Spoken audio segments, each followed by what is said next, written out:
Holy fucking shit, you guys are not going to believe this, but I finally managed to capture footage of the classic Fallouts without it being totally fucked, which is perfect because some of you guys have been upset for some reason that I was playing Fallout 3 while talking about Fallout 1 and 2. My deepest apologies for not showing the hit 1997 isometric RPG classic Fallout 1 while saying the master looks like a humanoid cum blob.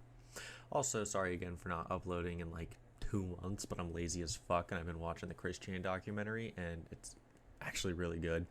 And I've spent about 50 hours of my life watching Chris Chan.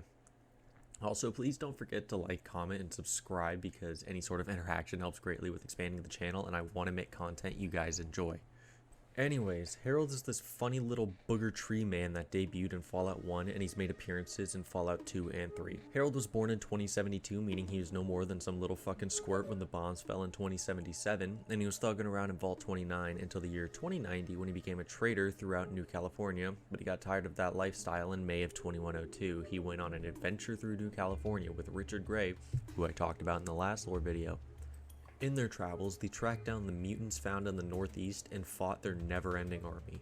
Eventually, they reached the military base in June of 2102, and they made their way inside, but that got cut short when a mechanical arm knocked Harold into one of the FEV vats and horribly injured him. After getting injured, Harold woke up in the wasteland a few days later, and he got rescued by a few traders and was brought back to the hub, but because of his exposure to the FEV, he started to mutate, which caused him to lose his business, and he became a beggar. The player can meet Harold in the poorest fucking section of the hub, and for a few bottle caps he will share his knowledge of the Brotherhood of Steel and how to kill a Deathclaw. Shoot him in the eyes. Then, sometime around 2162, Harold said fuck the hub and packed his shit and left. By this time, he started having a fucking tree sapling grow out of his head, which he named Bob, and in 2238 he arrived in Gecko. He saw how shittily the power plant was ran, so he decided he's gonna stick around and help with running it. After that, he became the mayor of the city, and after a while, he decided to leave Gecko and continue his way east. He was then seen in Texas, where he went around fucking a ton of prostitutes in Carbon.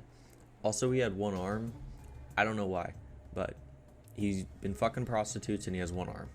After that, he finally made his way to the Capital Wasteland and decided to take a rest, but after sitting down, he realized that Bob, the fucking tree, got too heavy and he couldn't stand up. He then got rooted into the ground and survived through photosynthesis because he's now a tree man. Then, in the 2250s, a man that went by the name of Birch was amazed by Harold and created a group, or a cult, or a faction, or whatever the fuck you want to call it, but named that group the Tree Minders, which was a self-proclaimed group of pure-hearted individuals that would protect Harold. A little bit later, because of Harold and Bob's bond, a beautiful green garden began to form around the area in which he was rooted in, and that made animals and shit start hanging around them.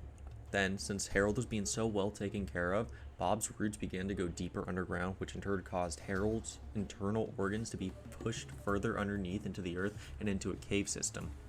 Because of this, Harold became mad depressed and wanted someone to kill him.